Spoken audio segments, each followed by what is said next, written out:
शक्ति हूँ जिसे मौत मिटा नहीं सकती और जिंदगी अपने आप को बचा नहीं सकती। अरे बंद करो ये ड्रामा।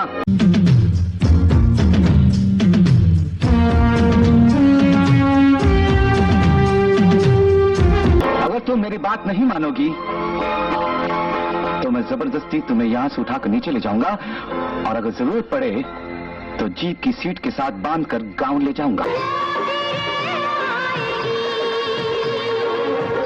80 के दशक के उत्तरार्ध में नायक के रूप में अपने करियर के अंतिम समय में राजेश खन्ना ने वो फिर आएगी नाम के एक हॉरर मूवी में काम किए थे।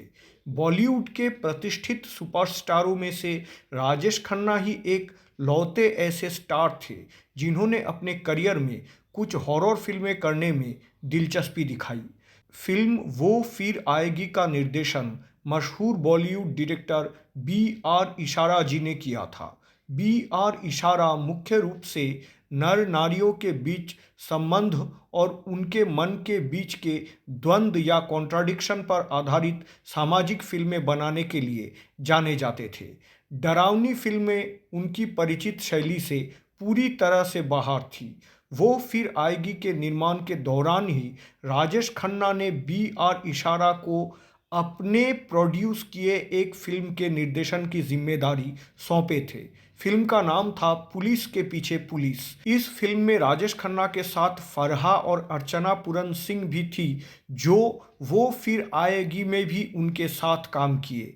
फिल्म पुलिस के पीछे पुलिस के संगीत की जिम्मेदारी राहुल देव बर्मन को सौंपा गया था, लेकिन मुहूर्त के बाद किसी अज्ञात कारण से ये फिल्म शेल्व्ड या रद्द घोषित हो गई थी। वो फिर आएगी से पहले Rajesh Khanna starrer Ramsay brothers द्वारा निर्देशित एक मल्टी स्टारर हॉरर मूवी ओम कुछ रील पूरी करने के बावजूद आखिरकार शेल्व्ड या रद्द घोषित हो गई थी। 1988 में रिलीज हुई हॉरर फिल्म वो फिर आएगी का निर्माण जय मेहता ने किया था। आनंद मिलिंद जोड़ी ने फिल्म के संगीत निर्देशक के रूप में काम किया। सुपरहिट म्यूजिकल ड्रामा फिल्म कयामत से कयामत तक के बाद फिल्म वो फिर आएगी बतौर संगीतकार आनंद मिलिंद जोड़ी की दूसरी फिल्म थी। इस फिल्म के सारे गाने काफ़ी पॉपुलर भी हुई थी। मैं गाऊं किसके लिए, पहला पहला प्यार है जानम तेरे लिए। बोल सखी बोल तू किसकी दीवानी है। क्या तन क्या मन क्या जीवन। दिलचस्प बात तो यह है कि फिल्म वो फिर आएगी में राजेश खन्ना की होठों पर एक भी गाना नहीं था। फिल्म वो फिर आएगी 1978 में बनी एक तमिल हॉरर मूवी लीजा की हिंदी रीमेक थी। इस फिल्म के मुख्य कलाकार थे राजेश खन्ना, फरहा नाज, जावेद जाफरी, मुनमुन सेन, शेखर सुमन, अर्चना पूरन सिंह और डैन धनवा। हिंदी फिल्मों के मशहूर कॉमेडियन टीकू तलसानिया को इस फिल्म में एक सीरियस रोल में देखा गया था। फिल्म की कहानी B.R. इशारा और भूषण रनमाली ने मिलकर लिखे थे। फिल्म वो फिर आएगी की कहानी लिखने के बाद भूषण रनमाली को बॉलीवुड में किसी और फिल्म में काम करते हुए नहीं देखा गया। फिल्म वो फिर आएगी बॉलीवुड में उनका पहला और आखिरी काम था। फिल्म वो फिर आएगी की कहानी ये थी कि गांव की एक सीधी साधी लेकिन पढ़ी लिखी लड़की आरती को गांव का एक युवा राजू से प्यार है। क्योंकि दोनों परिवार को इस संबंध पर कोई आपत्ति नहीं है, इसलिए राजू और आरती की शादी की पहल शुरू होती है। फिर गांव के एक ज्योतिषी के सलाह पर शुभ दिन और लगन के इंतजार में शादी को 1 साल के लिए टाल दिया जाता है। ये देखते हुए कि शादी में 1 साल की देर है, एक शिक्षित युवती आरती समय बिताने के लिए शहर में एक ऑफिस में नौकरी के लिए दरख्वास्त करती है। BA पास होने के कारण आरती को वो नौकरी मिल भी जाती है। नौकरी पक्की हो जाने के बाद आरती उसी शहर में एक लेडीज़ हॉस्टल या छात्रावास में एक रूम किराए पर लेती है। उस कमरे का नंबर था 13। इसके बाद फिल्म की कहानी एक अलग मोड़ ले लेती है। उस महिला छात्रावास या लेडीज हॉस्टल के कमरा नंबर 13 में आरती के साथ कुछ अजीब और हैरतअंगेज घटना होती है।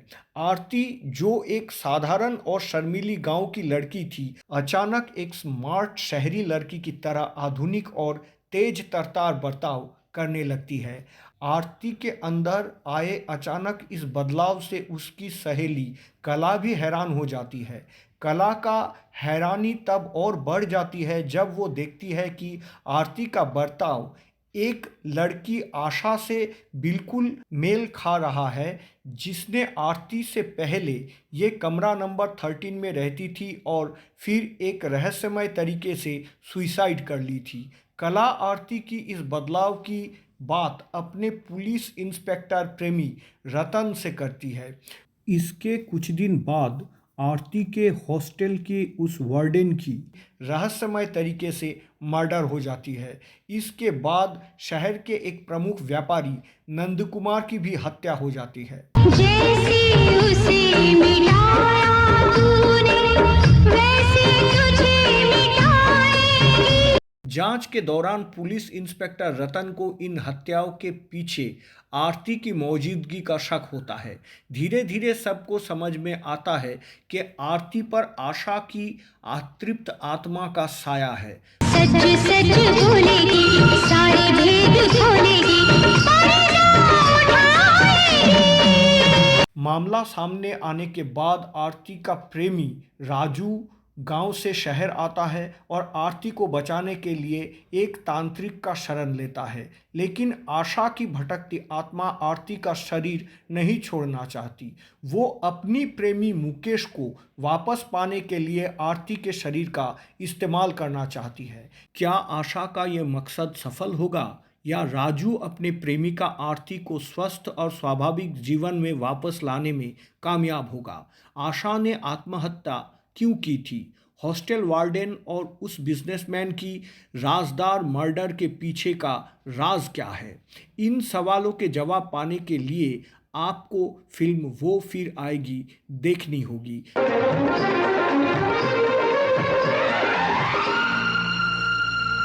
इस फिल्म की निर्माण शैली रैमसे ब्रदर्स की डरावनी फिल्में जैसी रोमांचकारी तो नहीं थी।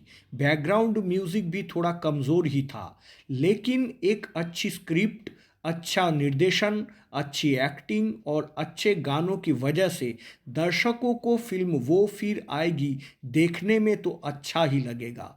फिल्म मेरी जंग में जावेद जाफरी के ब्रेक डांस परफॉर्मेंस से बहुत प्रभावित होकर इस फिल्म के निर्माता ने भी फिल्म में जावेद जाफरी को सोलो ब्रेक डांस परफॉर्मेंस करने की गुजारिश किए थे, जिसे दर्शकों ने काफ़ी सराहा। जहां फिल्म में सभी अच्छे अभिनय किए, वही दिग्गज अभिनेता राजेश खन्ना के साथ फरहान नाज की जोड़ी थोड़ी बेमिल लग रही थी।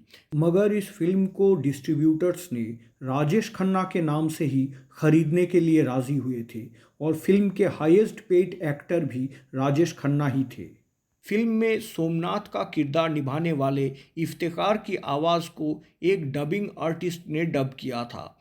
इस फिल्म के बाद जावेद जाफरी और मुनमुन सेन को जख्मी रूह नाम के एक हॉरर फिल्म में दोबारा दिखा गया था। व्यावसायिक रूप से इस हॉरर फिल्म को बॉक्स ऑफिस पर एवव एवरेज या औसत दर्जा दिया गया था। हॉरर मूवी पसंद करने वाले दर्शक इस फिल्म को तो एक बार कम से कम ज़रूर देख सकते हैं।